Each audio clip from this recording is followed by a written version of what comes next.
Good morning friends, कैसे हैं आप। तो लास्ट लेक्चर में हम क्या सीख रहे थे, कैपेसिटर क्या होता है, उसका इलेक्ट्रिकल सिंबल क्या होता है, कैपेसिटी क्या है, उसकी यूनिट क्या है और कैपेसिटर कितने एनर्जी को स्टोर कर पाता है, कैपेसिटर का प्रिंसिपल सीखा। आगे हम बढ़ते हैं, how we can find out capacity of a capacitor. तो सबसे पहले हम देखते हैं, find out capacity of a isolated spherical conductor. Capacity of a isolated spherical conductor. Capacity निकालना है, फार्मूला हमारे को पता है, Q by V होता है। ये फार्मूला आप यूज करेंगे। ये हमारे पास एक कंडक्टर है बेटे, आर रेडियस का, आई मीन स्फेरिकल कंडक्टर है, इलेक्ट्रीफाइड है। ये क्या, ये इलेक्ट्रीफाइड है। Is it clear? तो इसकी हम कैपेसिटी निकालना चाहते हैं। तो कैपेसिटी का फॉर्मूला डायरेक्ट हमारे पास लिखा हुआ है, क्यू बाय वी। तो वी निकालना बेटा, इलेक्ट्रिक पोटेंशियल कितना होगा, ये क्या फॉर्मूला बनेगा बच्चों, 1/4 पाई एप्सिलॉन नॉट क्या वो बाय आर, ये बन जाएगा। ठीक है बच्चों, इसको यहां फीड कर देंगे तो क्यू से क्यू कैंसिल हो जाएगा, आंसर आ जाएगा 4.5 R. C equal to 4 pi epsilon naught into R. 4 pi epsilon constant है तो C is directly proportional to R. क्या सीखा कि अगर स्फेरिकल कंडक्टर का रेडियस बढ़ेगा तो सरफेस एरिया बढ़ेगा, वॉल्यूम बढ़ेगा, वॉल्यूम बढ़ेगा तो स्टोरेज कैपेसिटी इसकी बढ़ेगी। जितना बड़ा कंडक्टर होगा या जितने ज्यादा वॉल्यूम का कंडक्टर होगा हमारा, उतनी ही स्टोरेज कैपेसिटी इसकी ज्यादा होगी, उतनी ही ज्यादा इलेक्ट्रिक एनर्जी को, इलेक्ट्रिक चार्ज को ये ज्यादा स्टोर कर पाएगा।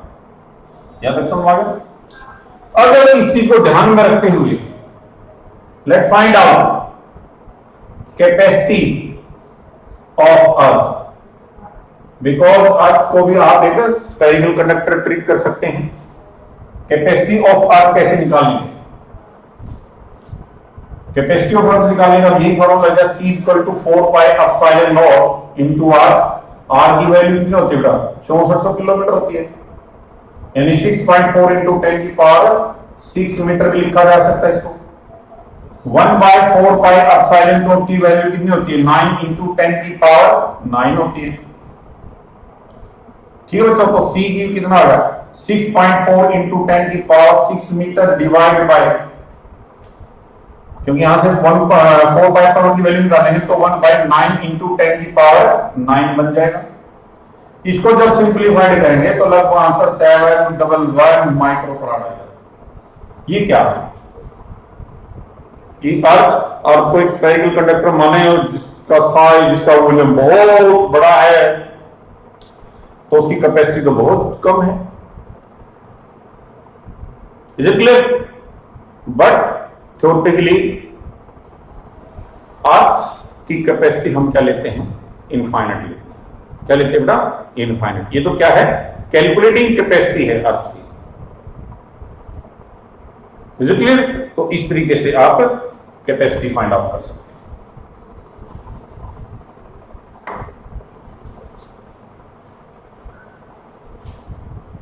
उसके बाद लेट फाइंड आउट कैपेसिटी यानी C of a parallel plate capacitor. Parallel plate capacity निकालेंगे बच्चों। तो पैरेलल प्लेट कैपेसिटर की कैपेसिटी का मतलब क्या है कि कैपेसिटर कुछ ऐसा होगा, एक प्लेट ऐसी, दूसरी ऐसी, दोनों की ज्योमेट्री सपोज दैट रेक्टेंगल है। तो ये फर्स्ट कंडक्टर है, ये सेकंड कंडक्टर है, दोनों कंडक्टर को एक दूसरे के रिस्पेक्ट में पैरेलल में रखिएगा। Is it clear? और बीच में जो इंटरवेनिंग मीडियम है वो डाइलेक्ट्रिक है, डाइलेक्ट्रिक यहां पर हम क्या ले लेते हैं, एयर को ले लेते हैं। तो यहां पर हम कैसा कैपेसिटर कंसीडर करेंगे, air capacitor. Simply parallel plate capacitor भी कह सकते हैं उसको, या एयर कैपेसिटर भी कह सकते हैं। ठीक है बच्चों, इन दोनों के बीच का जो सेपरेशन है वो स्मॉल डी के द्वारा रिप्रेजेंट किया जाएगा, और जो ये इनका फेसिंग एरिया है ये वाला, इसको हम ए लेंगे। क्या लेंगे बच्चों, ए लेंगे। तो यहां पर हम दिखाएंगे पैरेलल प्लेट कैपेसिटर, बच्चों ऐसे दिखाया आपने।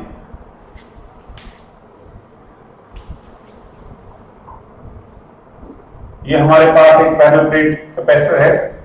D is the separation between plate.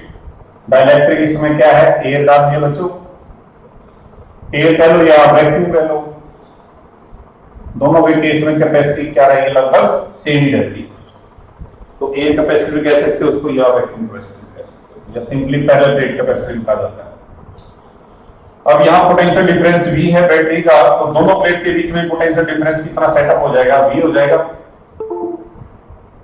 ये प्लेट है पॉजिटिव चार्ज, ये plate negative charge, electric field setup हो जाएगी बेटा, ये इलेक्ट्रिक फील्ड सेटअप होगी दोनों प्लेटों के बीच में। ठीक है, electric field is always directed from high potential to low potential या पॉजिटिव टू नेगेटिव। ये पॉजिटिव प्लेट है, ये नेगेटिव प्लेट है, और इनके सरफेस एरिया है बच्चों ए। इसका भी ये है, इसका भी ये है, फेसिंग एरिया ये वाला, दिस वन।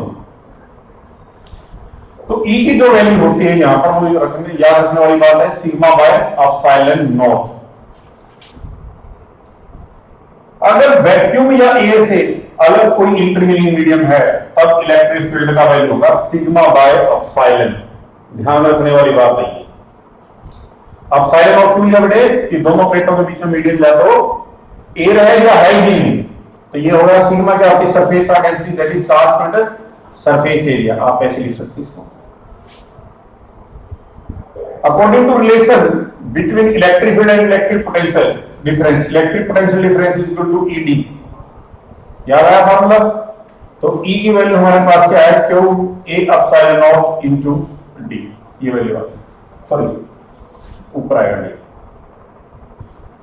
कैपेसिटी निकालनी है जी, Q by V standard formula है, यानी वी की वैल्यू ले आओ और इसे यहां पुट कर दो। तो क्यू यहां आ गया बच्चों, Q D by A epsilon. Q से क्यू कैंसिल हो गया, तो यहां आंसर आएगा ए एप्सिलॉन बाय डी। तो capacity of a parallel plate capacitor yes directly proportional to surface area. प्लेटों का सरफेस एरिया यानी फेसिंग एरिया जितना ज्यादा होगा उतनी ही स्टोरेज कैपेसिटी ज्यादा होगी। C is directly proportional to yes electric permittivity. इस पर डिपेंड करिए बेटा, इलेक्ट्रिक परमिटिविटी पे डिपेंड करिए। C is inversely proportional to separation between two plates. दो कंडक्टर के बीच का सेपरेशन जितना ज्यादा होगा उतनी स्टोरेज कैपेसिटी कम होगी। प्लेटों के बीच में एरिया कम होगा, ज्यादा होगा तो कम। तो होप्स होगी आपको यहां क्लियर हो गया, क्लियर है। अगर यहां पर होता हमारे पास क्या डाई इलेक्ट्रिक कैपेसिटर, यानी इंटरमीडिएट मीडियम जो है अदर देन एयर और वैक्यूम होता, तो कैपेसिटी का फार्मूला क्या बनता है बच्चों, कैपेसिटी ए यहां एप्सिलॉन नॉट दी बेटा, epsilon divide by D. Dielectric constant capital के क्या होता है, epsilon by epsilon not. Epsilon की वैल्यू कितनी आई बच्चों, के एप्सिलॉन नॉट। तो कैपेसिटी का फार्मूला क्या बन जाएगा, एप्सिलॉन की जगह पुट कर दे इसको, के ए epsilon not divide by D. यहां तो क्या समझे, सी डाइलेक्ट्रिक इज इक्वल टू के टाइम्स ऑफ सी वैक्यूम। यानी दोनों प्लेटों के बीच में अगर एयर को रिप्लेस कर दिया जाए किसी डाइलेक्ट्रिक से, तो बेटा कैपेसिटी क्या हो जाएगी, के टाइम इंक्रीज हो जाएगी। तो कई बार बच्चे क्वेश्चन भी करते हैं कि सर दोनों प्लेटों के बीच में हम डाइलेक्ट्रिक से रिप्लेस करते हैं, जिसका डाइलेक्ट्रिक कांस्टेंट ज्यादा हो तो फिर क्या होगा। तो बेटा डाइलेक्ट्रिक को डाइलेक्ट्रिक से रिप्लेस कर दिया जाए जिसका डाइलेक्ट्रिक कांस्टेंट ज्यादा है, के ज्यादा है, तो वो इसलिए किया जाता है कैपेसिटर की कैपेसिटी को इंक्रीज करने के लिए। तो आप देखेंगे सी का मतलब है जब दोनों प्लेटों के बीच में इंटरवीनियम क्या है, डाइलेक्ट्रिक, उस समय जो कैपेसिटी होगी दैट इज के times capacity when intervening medium is air या फिर वैक्यूम। यहां तक समझ आ गया, क्लियर हो गया। तो यहां इसी से जुड़ी हुई बात एक और देखते हैं, क्या एनर्जी डेंसिटी, क्या फाइंड आउट कर लेते हैं बेटा, energy density of a parallel plate capacitor. Energy density of a parallel plate capacitor निकालेंगे। एनर्जी डेंसिटी को अगर मैं छोटे यू के द्वारा रिप्रेजेंट करता हूं तो क्या होता है, एनर्जी बाय डेंसिटी क्या होता है, पाई इंटू वॉल्यूम होता है बच्चों। तो पैरेलल प्लेट कैपेसिटर के केस में एनर्जी कितनी थी, 1/2 CV स्क्वायर। ये ऑलरेडी हम प्रीवियस लेक्चर में एवल्यूट कर चुके हैं। वॉल्यूम क्या होगा, AD, ये वॉल्यूम बनेगा आपका, और यहां से आ जाएगा 1/2 C V की वैल्यू इलेक्ट्रिक फील्ड में V ED था, तो ये आ जाएगा हमारे पास E square D square divide by AD, ये आ जाएगा हमारे पास। यहां तक क्लियर। तो यहां से अगर आप और देखोगे 1/2 C क्या है, कैपेसिटी, कैपेसिटी का फार्मूला भी यूज कर लो। यहां पर क्या फार्मूला बेटा, A epsilon naught by D। ये C की वैल्यू फीड कर दी हमने, यहां पर E स्क्वायर है, यहां पर D स्क्वायर है, और ये AD है।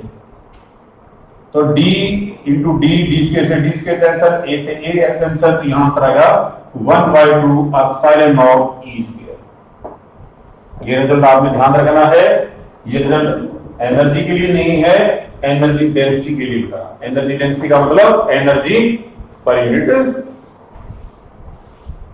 Volume, clear.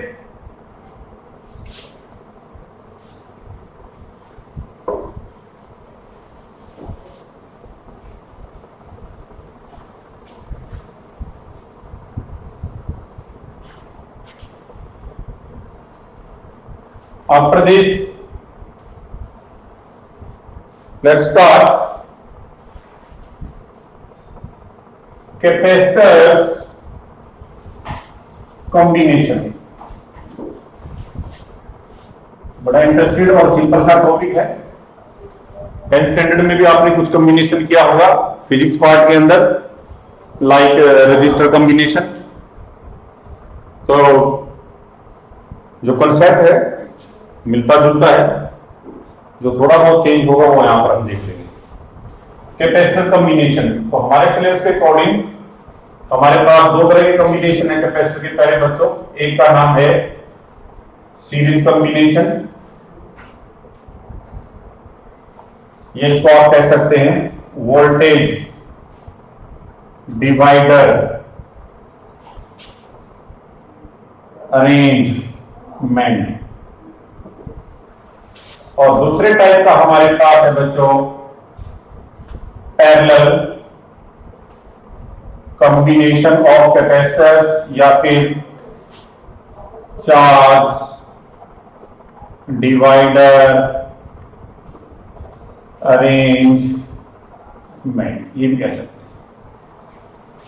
और कुछ सर्किट में जो कैपेसिटर होंगे उसका मिसलेनियस कॉम्बिनेशन भी हो सकता है। कुछ कैपेसिटर सीरीज में होंगे, कुछ पैरेलल में होंगे, और कुछ बहुत सारे कॉम्प्लेक्स सर्किट्स भी होते हैं जिनको स्पेशल टेक्निक से सोल्व करेंगे, जो कंपटीशन को अप्रोच करता है। यानी ज्यादा कॉम्प्लेक्स सर्किट हमारे कंपटीशन एग्जाम में आते हैं। बोर्ड के पॉइंट से इतना कॉम्प्लिकेटेड इलेक्ट्रिकल सर्किट नहीं आते कैपेसिटेंस के। तो सीरीज कॉम्बिनेशन या वोल्टेज डिवाइडर अरेंजमेंट, तो सबसे पहले हम फर्स्ट देख लेते हैं बच्चों सीरीज कॉम्बिनेशन। क्या? Series combination of capacitors. For example हमारे पास दो कैपेसिटर है और उनको ऐसे जोड़ा हुआ। छोटी क्लासेस में जो कंपोनेंट्स है वो सीरीज में या पैरेलल में है, बच्चे ज्योमेट्री से आइडिया लगाते हैं, ज्योमेट्री को देख के, पिक्चर को देख के आइडिया लगाते हैं बच्चे सीरीज में या पैरेलल में। लेकिन यहां पर ज्योमेट्री के साथ साथ हम लॉजिक से देखेंगे बच्चों। किससे देखेंगे? लॉजिक से कि कैपेसिटर्स की अरेंजमेंट सीरीज की है या पैरेलल की। समझने वाली बात, अगर समझ में आ गया कितना भी कॉम्प्लेक्स सर्किट हो आप आसानी से सोल्व कर सकते हैं। इस तरह के सर्किट्स में सीरीज पैरेलल कॉम्बिनेशन समझना इंपॉर्टेंट है as compare to calculation. Calculation तो क्या है, बड़ी छोटी लेवल की कैलकुलेशन है, प्राइमरी क्लासेस के लेवल की कैलकुलेशन होती है यहां पर। लेकिन उससे पहले सीरीज और पैरेलल कॉम्बिनेशन को आपने समझना पड़ेगा। अगर सीरीज और पैरेलल कॉम्बिनेशन का कंसेप्ट नहीं समझ में आया तो फिर कैलकुलेशन करने का कोई फायदा ही नहीं होता। तो डायरेक्ट आप ज्योमेट्री से आइडिया ना लगाएं, कंसेप्ट समझें। दो कैपेसिटर है, कई बच्चे कहेंगे जी ज्योमेट्री से पता लग रहा है सीरीज में, ये किससे पता चलेगा बेटा? सीरीज से। लेकिन हम लॉजिक से देखेंगे ना कैसे ये दो कैपेसिटर सीरीज में या पैरेलल में, उसके लिए हम क्या कर देते हैं, जिन दो टर्मिनल के अक्रॉस इफेक्टिव कैपेसिटेंस निकालनी है, इक्विवेलेंट कैपेसिटेंस निकालनी है, टोटल कैपेसिटी निकालनी है, उन दो टर्मिनल में के अक्रॉस एक 56 बैटरी को विजुलाइज कर लेंगे कि दोनों टर्मिनल हमने किससे जोड़े हैं? बैटरी से। ऐसे विजुलाइज करना है, जोड़ के दिखाने की जरूरत नहीं। तो जैसे पॉजिटिव टर्मिनल से जोड़ दिया, नेगेटिव से टर्मिनल, तो charge will be flow like this. Charge flow के रास्ते कितने हैं? एक ही है, सिंगल रास्ता है। कैसा रास्ता बेटे? सिंगल रास्ता है। तो जितने कैपेसिटर को सेम चार्ज मिलेगा वो सारे के सारे कैपेसिटर सीरीज में होंगे, ऐसे याद रखना। तो जिन दो टर्मिनल के अक्रॉस इफेक्टिव कैपेसिटेंस निकालनी है, यानी कैपेसिटर को देखना कि वो सीरीज में है या पैरेलल में, तो ऐसे देखेंगे जितने कैपेसिटर को सेम अमाउंट ऑफ चार्ज मिलेगा। जैसे यहां क्यू चार्ज करके क्यू चार्ज ऐसे चला ऐसे चला ऐसे चला, तो चार्ज को कितने रास्ते मिल रहे चलने के लिए? सिर्फ एक रास्ता। तो इस कैपेसिटर को भी और इस कैपेसिटर को भी सेम चार्ज मिलेगा। तो सर्किट में जितने भी कैपेसिटर को सेम अमाउंट ऑफ चार्ज मिलेगा वो सभी कैपेसिटर आपके सीरीज में होंगे, चाहे ज्योमेट्री कैसी भी हो। ठीक है, क्लियर? तो कैपेसिटर सीरीज में या पैरेलल में है वो कैसे पता लगाओगे? जिन दो टर्मिनल के अक्रॉस इफेक्टिव कैपेसिटेंस निकालनी है, टोटल कैपेसिटी निकालनी है किसी भी नेटवर्क की, किसी भी इलेक्ट्रिकल सर्किट की, तो वहां पर एक 56 बैटरी को विजुलाइज करेंगे। पॉजिटिव टर्मिनल मान लोगे और दूसरा एंड नेगेटिव मान लोगे। अब देखोगे चार्ज कैसे फ्लो करेगा, कितने कैपेसिटर को चार्ज सेम मिलेगा और कितने को सेम नहीं मिलेगा। तो जितना वो सेम मिल गया वो सीरीज में, नहीं मिला पैरेलल। समझ गया? क्लियर? या छोटी क्लासेस में आप ऐसे सीखते हैं कि ये कैपेसिटी पहली प्लेट है, ये दूसरी है, ये इसकी पहली प्लेट है, ये इसकी दूसरी है। फर्स्ट कैपेसिटर की सेकंड प्लेट नेक्स्ट कैपेसिटर की फर्स्ट प्लेट से होना चाहिए। इस कैपेसिटर की सेकंड प्लेट नेक्स्ट के फर्स्ट से होनी चाहिए। इस कैपेसिटर की सेकंड प्लेट नेक्स्ट के फर्स्ट प्लेट से जुड़ी होनी चाहिए। तो किसमें माना जाता है? सीरीज में माना जाता है। Is it clear? क्लियर? तो सो दैट एक कैपेसिटर ये बेटा, दूसरा कैपेसिटर ये, दोनों कैपेसिटर सीरीज में है आपके। ये पोटेंशियल डिफरेंस V है, इसकी कैपेसिटी C1 फराड है और इसकी C2 फराड है। यहाँ पोटेंशियल ड्रॉप कितना आ गया बच्चों? हमारा V1, और इसके क्रॉस पोटेंशियल ड्रॉप कितना आ गया है? V2 हो गया बच्चों। टोटल पोटेंशियल ड्रॉप यानी V1 प्लस के V2 always equal to potential difference of source of energy supplier. तो फॉर्मूला लगाते बच्चों, यहाँ क्या होता है? Q बाय C, ये क्या हो जाएगा? Q बाय C1, ये क्या हो जाएगा? Q बाय C2, Q से Q थ्रो कैंसिल, तो 1 by C is equal to 1 by C1 plus के 1 बाय C2। ऐसे लिखा जा सकता है।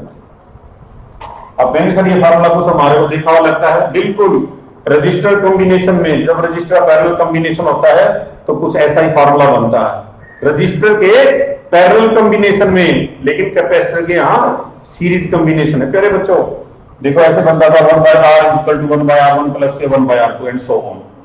अगर हमारे पास n कैपेसिटर है बेटे और सारे के सारे सीरीज में है तो कैसा बनेगा 1/CS यानी सीरीज कॉम्बिनेशन 1/C1 प्लस के 1/C2 अप टू लास्ट के चलते रहो जब तक लास्ट का कैपेसिटर कंसीडर ना हो। ये फार्मूला बन जाएगा हमारे पास। ठीक है जी। ये फार्मूला किस केस में है बच्चों? टू कैपेसिटर केस में। टू कैपेसिटर केस में डायरेक्ट लिख सकते हैं सीरीज कॉम्बिनेशन, ऊपर दोनों का मल्टीप्लिकेशन नीचे दोनों का सम। ये कैलकुलेशन आ जाएगी यहां से। ये फार्मूला सिर्फ दो कैपेसिटर के केस में अप्लाई होगा। For n identical capacitor, for n identical capacitor series combination क्या आ जाएगा? C बाय एन, ऐसे लगाओगे। फॉर एन आइडेंटिकल कैपेसिटर तो फार्मूला आप अप्लाई करेंगे। क्लियर? अब नेक्स्ट कॉम्बिनेशन देखते हैं हम, पैरेलल कॉम्बिनेशन।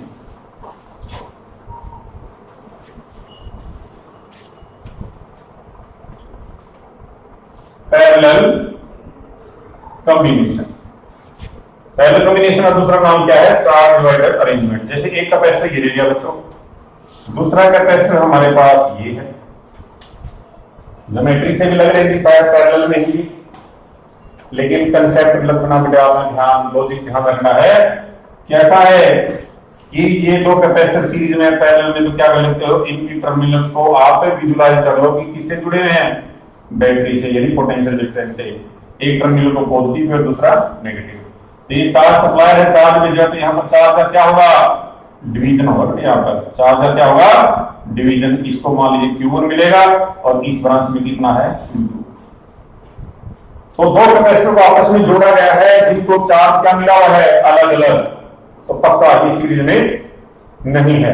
अगर ये सीरीज में नहीं है तो फिर इसमें है पैरेलल। इसलिए इसको क्या बोलते हैं बेटे? चार्ज डिवाइडर अरेंजमेंट भी कहते हैं। क्या कहते हैं? चार्ज डिवाइडर अरेंजमेंट भी कहते हैं। समझ बात क्लियर? या फिर इसको ऐसे करते हैं कि कैपेसिटर फर्स्ट प्लेट के साथ डायरेक्ट जुड़ जाए, सेकंड प्लेट कैपेसिटर की सेकंड प्लेट के साथ डायरेक्ट जुड़ जाए, यानी बीच में कोई और कैपेसिटर नहीं आए, तब भी अरेंजमेंट कैसे है? ये पैरेलल। लेकिन सबसे आसान तरीका क्या है कि जिन दो टर्मिनल के बीच में कैपेसिटर को आइडेंटिफाई करना है, उन दो टर्मिनल के अक्रॉस पोटेंशियल डिफरेंस यानी बैटरी को आप कनेक्ट कर देंगे और ये देख लेंगे कि कितने कैपेसिटर को सेम चार्ज मिलता है। जिनको सेम मिल गया वो सीरीज में, जिनको अलग अलग चार्ज मिलता है वो किसमें है? पैरेलल। Got it? तो यहां पर हम देखेंगे सो दैट एक कैपेसिटर प्यारे बच्चों ये है, दूसरा कैपेसिटर ये है, दोनों पैरेलल कनेक्टेड है। सिंपल सा केस ले लेते हैं, राइट? इसकी कैपेसिटी C1 फराड है, इसकी C2 फराड है, पोटेंशियल डिफरेंस V, तो इसके क्रॉस भी होगा, इसके क्रॉस भी छोटी क्लासेस में पढ़ा होगा कि पैरेलल कनेक्टेड डिवाइसेस को पोटेंशियल क्या मिलता है? सेम। ठीक है प्यारे बच्चों, इसने चार्ज कितना सप्लाई किया? Q। यहाँ हमारे पास जंक्शन आ गया, इसके क्रॉस चार्ज Q1, इसके क्रॉस चार्ज Q2 है। तो according to law of conservation of charge, तो Q is equal to Q1 plus के Q2। ये क्या हुआ? Q is equal to CV is equal to C1V plus के C2V।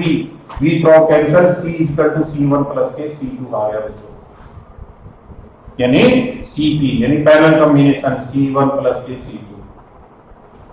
और फॉर n कैपेसिटर,